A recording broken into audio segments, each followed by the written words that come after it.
Hello, everybody.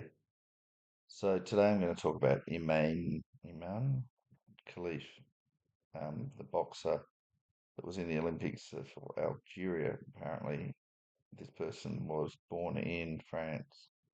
I'm deliberately not saying him or her because this person, as we now know, was born male, but because of Algeria having a lower level of medical professional compared to other countries in the world, they misunderstood the lack of visible male sex organs as being female.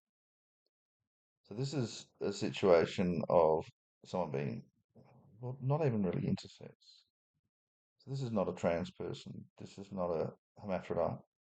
This is just someone with very small male sex organs. Now, this is a condition, and I think we're aware of what it is. So this is not a trans person. This is not an intersex person. Intersex people are born with both. Imane Khelif was only born with male genitalia, but it wasn't obvious. And there's also that Taiwanese one, but I'm not going to talk about them because I can't remember the name. And but there were two of them. And so this situation, and just as a reminder, I know the Olympics were a little while ago, June, July, I think June, July. And so Imane Khelif was born male, not intersex, not trans, not hermaphrodite, but male. But male with a very small, inwardly facing penis. Now, in a, well, I shouldn't say developed country, a country with more advanced medical care for children, or even perhaps within Algeria, if this person had had access to more. So perhaps a richer person in Algeria may have had access to more, but growing up in a poorer country, a poorer family without that access, the doctors assumed it was female, but it wasn't. So this person was never female, but was assumed to be female even though they weren't. Now, this would never happen in Australia, even for the poorest people, and I don't think it would happen in USA. In fact, you'd be looking at only a handful of countries in the world in which this would happen, and most of them are probably in Africa. Most of the countries where this kind of situation could occur would be in Africa. Now, of course, we probably know in India and across the subcontinent there are beliefs that hermaphrodites are good, and they would never try to change that. So a situation like this would be celebrated in India, uh, even though so it wouldn't be corrected. There wouldn't be this assumption of female. They would just be told, well, you have these characteristics. You're different. That's great. And I've seen all these different things that people are born with non-functional sex organs, but they've got both, so they get to keep them. If you're in India, it's celebrated, and people are born with a twin that's what do they call it, a cannibalistic twin, and uh, born with four legs. There's no actual living person with two of the legs that just dangle there, but isn't that great? You're born with four legs or four arms, if not both, and that's celebrated. So different countries have a different view of this, and obviously Algeria is a Muslim country, and in Muslim countries, well, in fact, in that one, not only is trans illegal, but so is um, even homosexuality, and quite severely punished too. So if this was a trans person or even a hermaphrodite, well, I don't think hermaphrodites that would be punished. As far as I know, they wouldn't. But this is not that sort of situation.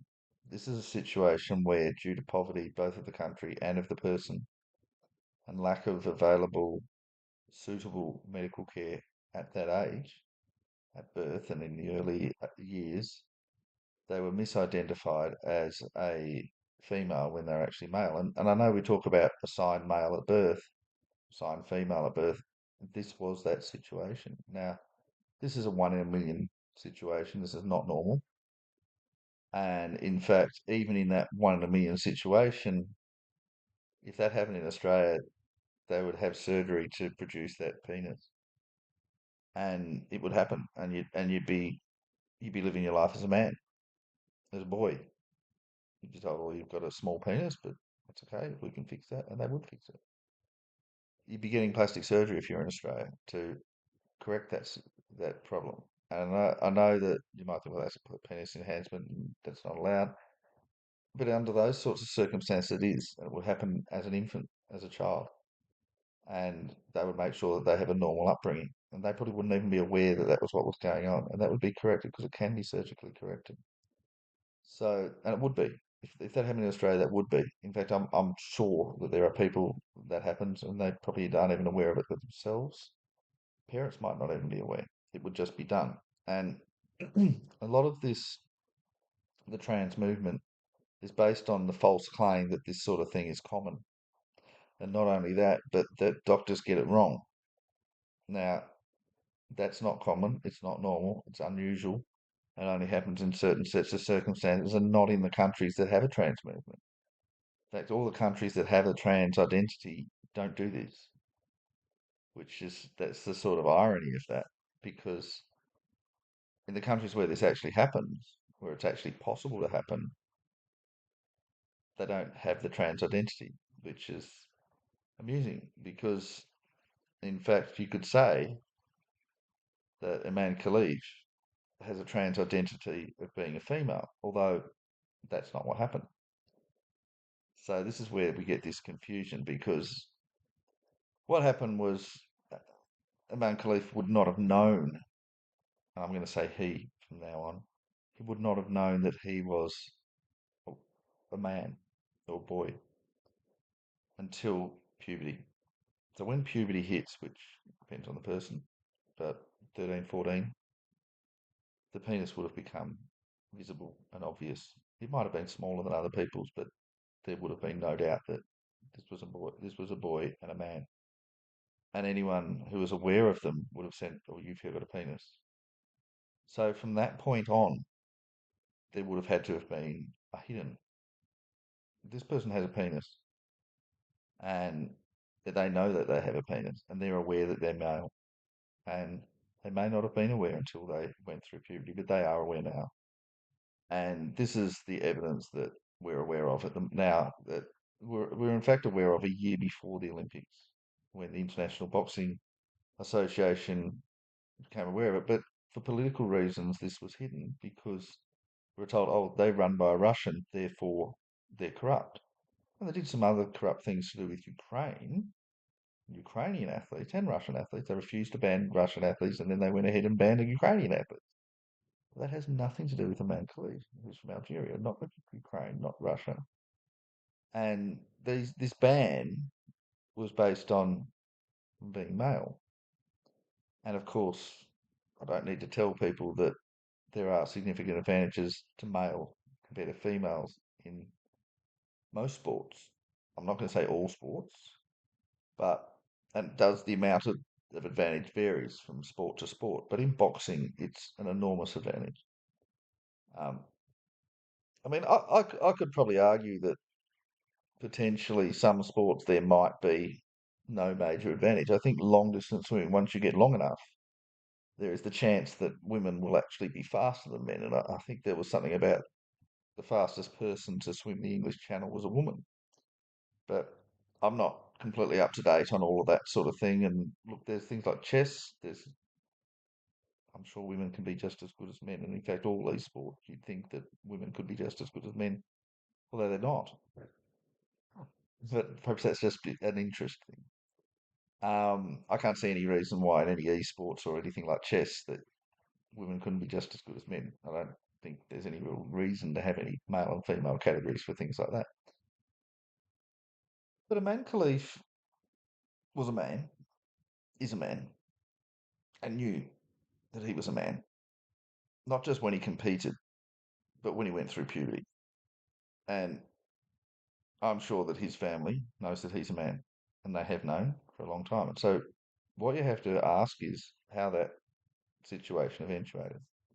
And there was a situation in South Africa, was it 2009, Mina something or other, where they argued they weren't really female. Well, they weren't really male, sorry, and so forth.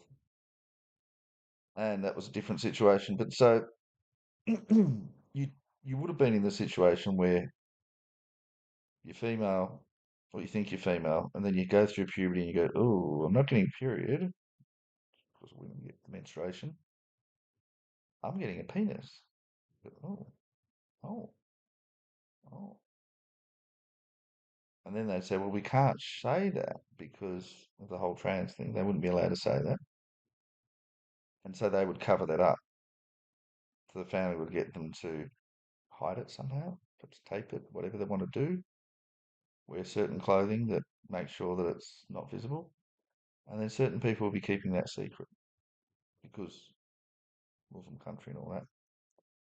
And then, of course, you get into the situation where you go, well, actually, this could be an advantage. We could do better than we should be.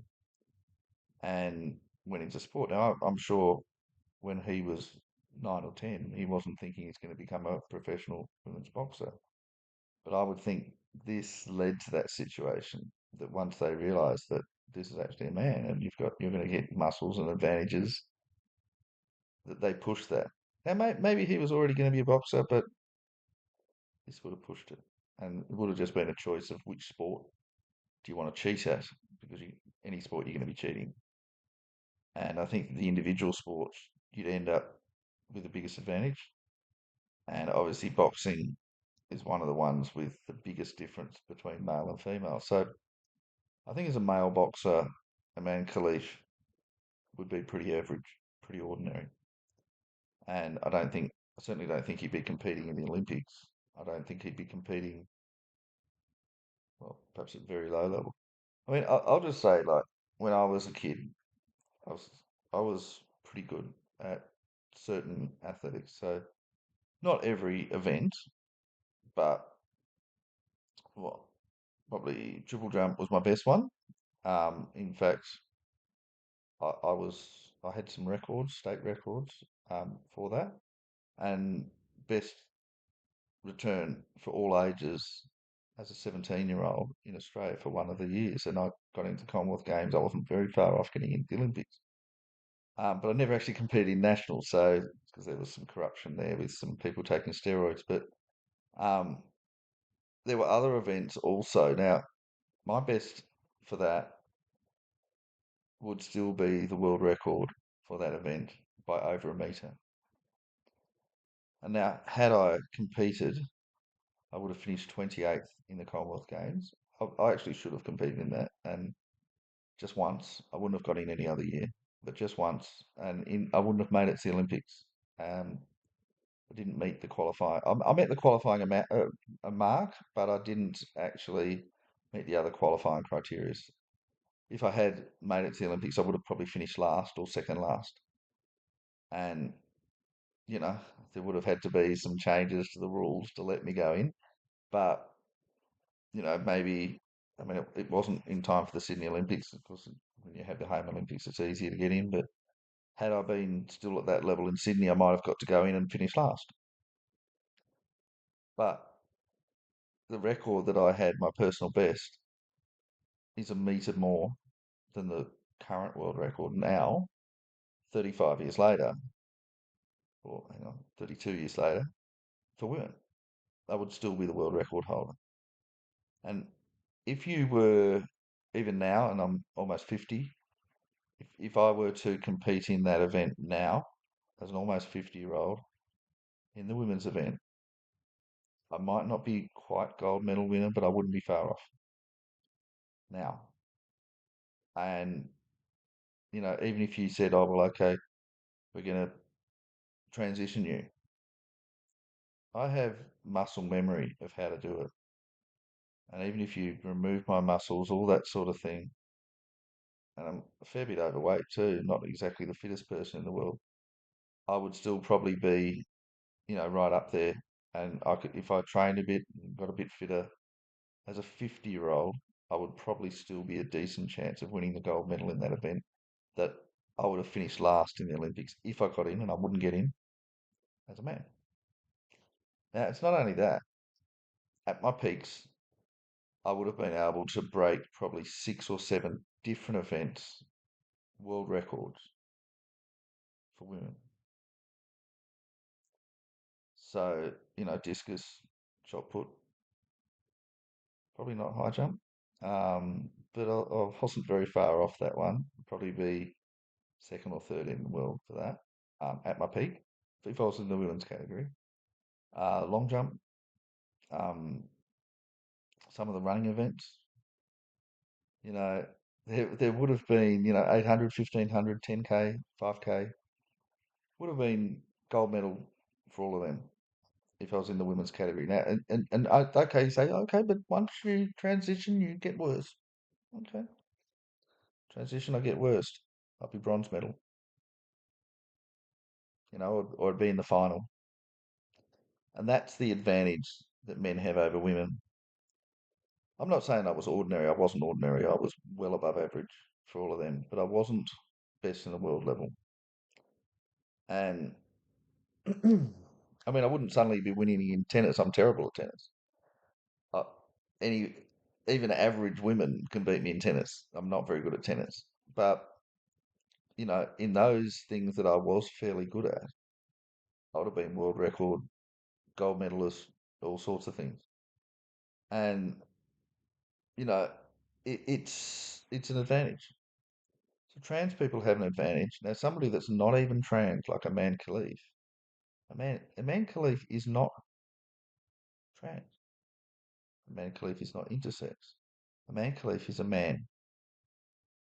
So this is why I'm not changing that. So Imane Khelif, if I was Imane Khelif at 17, I would have broken the world record for women's triple jump, assuming they didn't care. They didn't test me. They didn't test Imane Khelif. If I'd grown up with that and I hadn't had it surgically corrected and all that, I could have hidden it. I could have gone, well, I would have been 19 for the Olympics. I'd gone to Barcelona, 1996. Hang on, no, well, I've been there 21. Gone there, won the gold medal, broken the world record. I said, oh, you're female on your passport. Yeah, fine, would have done that. Now, Imane Khelif is in boxing. There's no world records there, but there are gold medals, and there's also people that miss gold medals and people that potentially are hurt. Now, I'm not aware of brain injury from it, but there can be brain injury from boxing. I was reading one about a promising boxer who I think won his first 17 fights, and then he was hit on the back of the head by another boxer. That was another male boxer, and he was in a coma for a year and now has permanent brain injury, can't even move properly because somebody illegally hit him in the back of the head. So if Imane Khelif was in professional boxing, now I know the Olympics only have three rounds of 3 minutes each, and they're wearing massive headgear, so you can only do so much damage. But if there's a professional bout where you don't wear headgear, you have longer rounds and you have more of them, she could, or he could kill someone, or do permanent damage. And boxing's already dangerous enough, and and I don't think we can fairly say, oh, it's not his fault, because I think he was aware when he went through puberty. And I think because he was aware when he went through puberty, as far as I understand from this medical condition at least, this is blatant cheating. And this is not only cheating by him, but all the other people that knew, which would be his family, at least his parents. It would be all the other people, who at different stages were training him. And I'm sure that at least part of it was to stop the persecution for being trans, or being gay, or whatever. But there was also, there's a decision. Like, there's a difference between Imane Khelif living out the rest of his life pretending to be a woman. That's one thing. I understand that due to the persecution in the country. That's perfectly understandable lie to tell. But there's another thing between doing that and using that as an advantage to cheat. Now you might say, oh well, why not use it if you're going to be persecuted anyway? And I'm sure that's how they justify it to themselves. And then there's the false claims of defamation against Elon Musk and J.K. Rowling. And I don't think there's been a lawsuit, as far as I know, there isn't, hadn't. But this was released quite recently that in fact there was a medical thing. Now boxing's been is not going to be at the next Olympics. This is not why, although it sort of is. It's because they removed the International Boxing Association as a body, and they've refused to have any other bodies in to replace it, even though there is another body that's sort of been created, and maybe if they're adopted, then it'll be brought back. But boxing was one of the original Olympic sports. You've got boxing, you've got wrestling, what we now call Greco-Roman wrestling, and then there's a different running events. Now they're all, I think that all running and athletics, what we call athletics. I think all of them should stay permanently, and removing them is almost sacrilege, really, and over what is essentially politics because of the Russian war or the Ukraine war is the wrong way to do it. And I think essentially they allowed Imane Khelif to compete, knowing that he was a man, or at least knowing it's likely he was, for politics. And I think the IOC should be ashamed for doing that. I think that they should disqualify him, and they do this for drug cheats, and they did it for the other people like Samina, whoever they were from the South African 800-meter runner, and disqualify and retrospectively award the medals to what they would have been. Now, of course, we can only go so far with that in boxing because just because this person was cheating doesn't mean that we know the order. But I think the silver medalist can be elevated to a gold medalist, and that's a minimum. Although arguably anybody that Imane Khelif defeated could be elevated a level. So perhaps the bronze medalist who Imane Khelif defeated could go up to silver, but then that might not be fair. So maybe you probably put them both up to silver. So have one gold and two silver and no bronzes. And I think you can probably do the same thing with the Taiwanese one, although the level of evidence doesn't seem to be quite as high in that one. Um,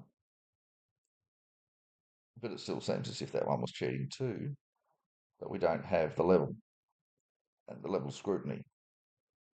So yeah, I, I think that's my view on Amin Khalif and the whole thing.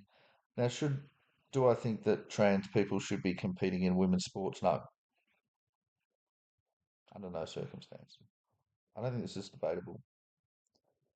Um, and regardless of whether they're hermaphrodites or they thought they were a woman but they actually were a man or whatever the situation is, I think it should be a straight up no.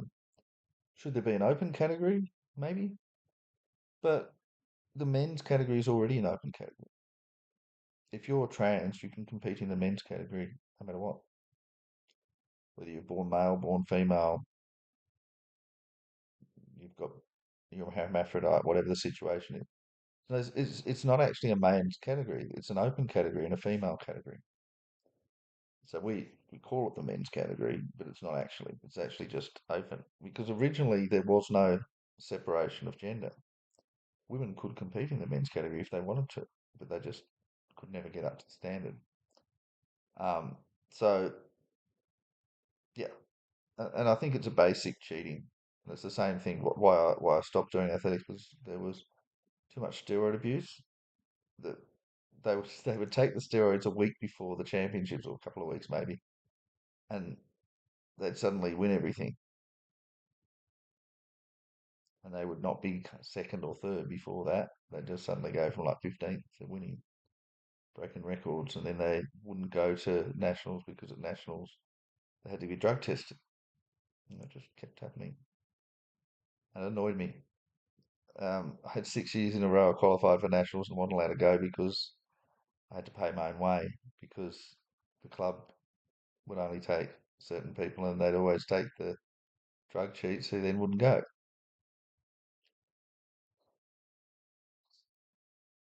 So I know drug cheats is different, to trans cheats, but they're both cheats, and that's it. We don't tolerate other forms of cheating. So why are we tolerating this? It's cheating, and I don't think it matters which sport. Obviously, I don't care if a trans woman wants to compete in something like chess. Go ahead, compete in esports. Who cares? There's I know StarCraft has Scarlet, trans born man, the best female esports person, but you know, I mean, I think that's the only thing I might object to. I'd say, really, not really female, but go ahead, win all the prize money you've won. You're not cheating. There was someone called Bloody Face or something in the Hearthstone esports, and now they're going by something with the flowers in the name. Go ahead. Trans itself is not a big problem. I don't care about them. I grew up with trans people. No problem. But it's just when they're cheating. I mean, I also have a view that, because it's irreversible. If it wasn't irreversible, I wouldn't have this view. But I think that you need to have an adult mind to have that, and need to be beyond puberty. So if you're still going through puberty at 18, and some people still are, I don't think you should be allowed to do it. I know that there's that counter argument. They say, no, you shouldn't be forced to go through male puberty if you want to be female. But I mean, I think the thing is, a lot of kids have views that they then change when they're older. Um, there are girls that want to be boys. There are boys that want to be girls, and you change your mind. You don't always change your mind. If you don't change your mind and you want to do it, well, you still have that view when you're 18, and then you do it. Or it might be older than 18. It used to be really hard to transition. And if you're transitioning so you can win a gold medal, a world record, I think that's the wrong reason to do it. And also, no, we had this issue with all these Chinese swimmers that competing in the female event for the Sydney Olympics when they were clearly male, and they all got banned for gender cheating. So why are we tolerating gender cheating now? Just because politically it's acceptable, but it's still cheating. Now I know. Then you got the whole bathroom thing. I mean, quite seriously, public toilets. Yes, there are issues in public toilets, but it's not like we have a security guard saying, "Sorry, mate, you're male, you're not allowed in." Men could walk into female public toilets all the time anyway if they wanted to. In fact, if you want to do the wrong thing there, you will do it anyway. There are assaults in women's toilets by men who are not trans. They just walk in, they do it. And does it make it easier? Maybe. I mean, I've walked into the wrong toilet a few times, sometimes I get confused. Uh, and I mean, you walk straight back out. But, it's an uncomfortable thing, but I'm not as big a, I don't think that's as big an issue as people think. But then again, if it makes you feel comfortable, go ahead. Go ahead. I mean, women's prisons. And if you're in prison, do you really have rights? But then again, women's prisons are apparently easier, and then you don't. I mean, terrible things happen in prison. I'm not as convinced that that's such a big issue. But look, if you're going to separate prisoners, you separate them. You don't, you know, less of an issue. I still think the sports one is the big issue, but I can see the merit for those two. Anyway, so yeah, certainly Imane Khelif, not trans, not intersex, not a hermaphrodite, just a man who, due to poor medical care when he was a child, was believed to be female. Something that had to have been overturned when he went through male puberty. He didn't go through female puberty. He's never had a period. I mean, what woman who's, gone, where's my period? Aren't I supposed to menstruate? Oh, what happened to it? I know some women don't ever menstruate, but you'd see a doctor if that's the case. You'd be going, what's going on? If the doctor turns around and says, well, the reason you're not menstruating is because you've got a penis, you know. You couldn't possibly get to a situation beyond puberty where you didn't know. Imane Khelif knew. There's no doubt. There's no vagina there. There's no uterus. There's no womb. They're male. Unless, of course, and I've got to say this, unless, of course, all the medical information I've been given is completely wrong. Anyway, it's a blatant cheater from what I can tell. And unless that information is completely wrong, it's going based on the information I've seen, and it does appear to be verified. And I think, assuming that information is correct, I think he should be stripped of all medals, probably from his entire life. And I know that might feel harsh, but certainly the bare minimum, the Olympic one. And that might feel harsh, but I think that's the fair way to go. And I don't think this is a situation where they didn't know because they would have to know. You know, I mean, the same thing if I was going through male puberty and I go, oh, there's blood. I would know I'm not male. If you're going through female puberty and you go, where's the blood? You might get tested. You might say, ask your mum and say, why am I not menstruating? Mum, am I okay? Go and see a doctor. Doctor said, sorry, you're male. Oh, but we better keep that a secret because you're persecuted for that, so I'm not going to tell anybody. It's a secret. But I'm secretly male. You can certainly understand how that situation happened, but anyway, it's bottom line. This is someone cheating, and that's all that really matters. Anyway, that's it for me. Bye bye now.